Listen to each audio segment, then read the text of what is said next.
The Federalist, number 5, attributed to John Jay, Foreign Dangers, continued. Queen Anne, in her letter of the 1st of July 1706 to the Scotch Parliament, makes some observations on the importance of the union then forming between England and Scotland, which merit our attention. I shall present the public with one or two extracts from it. Quote, "An entire and perfect union will be the solid foundation of lasting peace.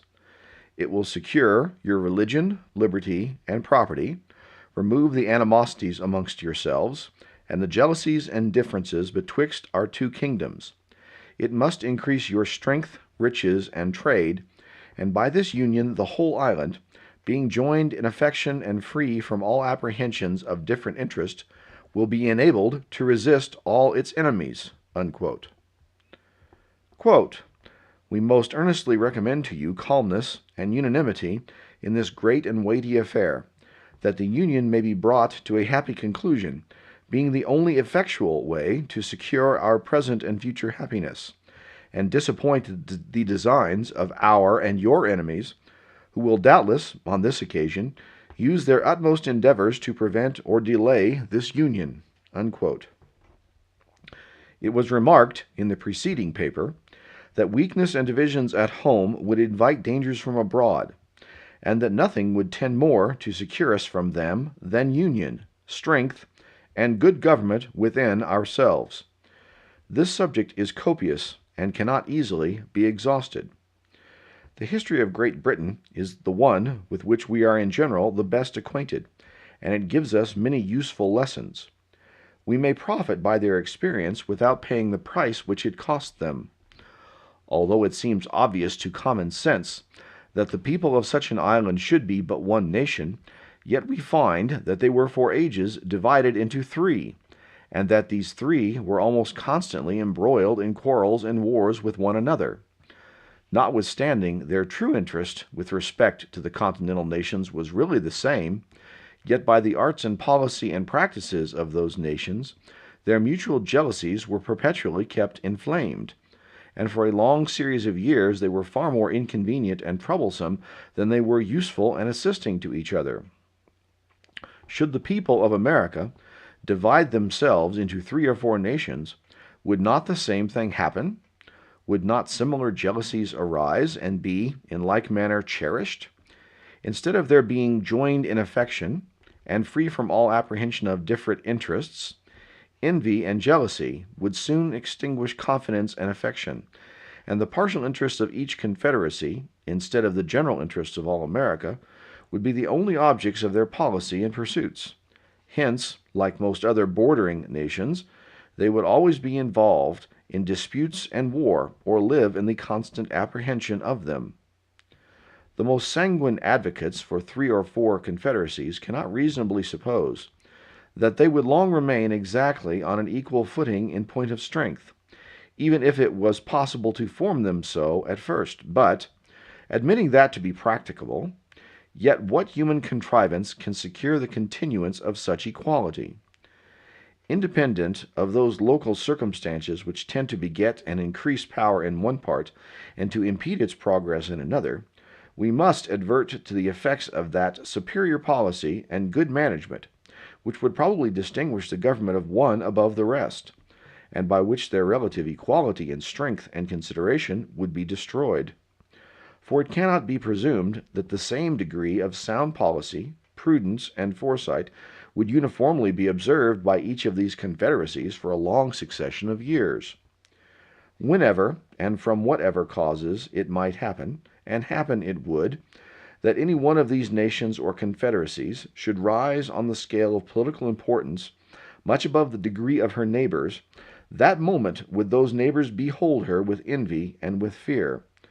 Both those passions would lead them to countenance, if not to promote, whatever might promise to diminish her importance, and would also restrain them from measures calculated to advance or even to secure her prosperity.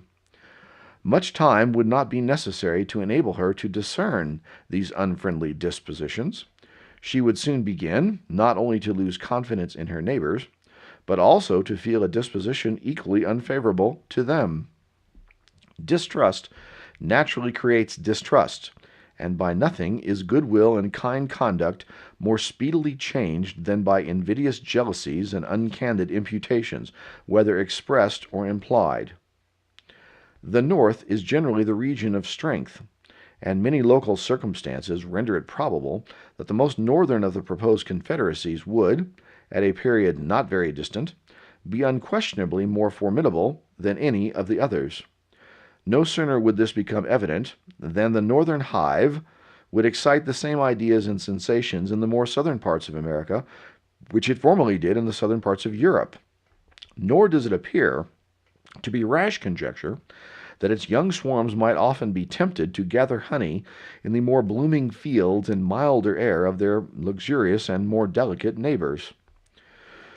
They who well consider the history of similar divisions and confederacies will find abundant reason to apprehend that those in contemplation would in no other sense be neighbors than as they would be borderers, that they would neither love nor trust one another, but on the contrary would be prey to discord, jealousy, and mutual injuries. In short, that they would place us exactly in the situations in which some nations doubtless wish to see us, i.e., formidable only to each other.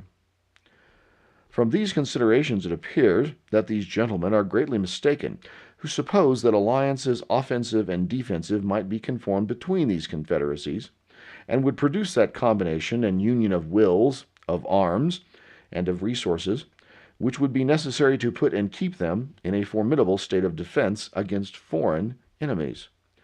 When did the independent states, into which Britain and Spain were formerly divided, combine in such alliance or unite their forces against a foreign enemy? The proposed confederacies will be distinct nations. Each of them would have its commerce with foreigners to regulate by distinct treaties. And as their productions and commodities are different and proper for different markets, so would those treaties be essentially different. Different commercial concerns must create different interests, and of course different degrees of political attachment to and connection with different foreign nations. Hence, it might, and probably would happen, that the foreign nation with whom the Southern Confederacy might be at war would be the one with whom the Northern Confederacy would be the most desirous of preserving peace and friendship. An alliance so contrary to their immediate interest would not therefore be easy to form, nor, if formed, would it be observed and fulfilled with perfect good faith. Nay, it is far more probable that in America, as in Europe, neighboring nations, acting under the impulse of opposite interests and unfriendly passions, would frequently be found taking different sides. Considering our distance from Europe, it would be more natural for these confederacies to apprehend danger from one another than from foreign nations, and therefore that each of them should be more desirous to guard against the others by the aid of foreign alliances than to guard against foreign dangers by alliances between themselves. And here let us not forget how much more easy it is to receive foreign fleets into our ports and foreign armies into our country than it is to persuade or compel them to depart. How many conquests did the Romans and others make in the characters of allies, and what innovations did they, under the same character, introduce into the governments of those whom they pretended to protect? Let candid men judge, then, whether the division of America into any given number of independent sovereignties would tend to secure us against the hostilities and improper interference of foreign nations.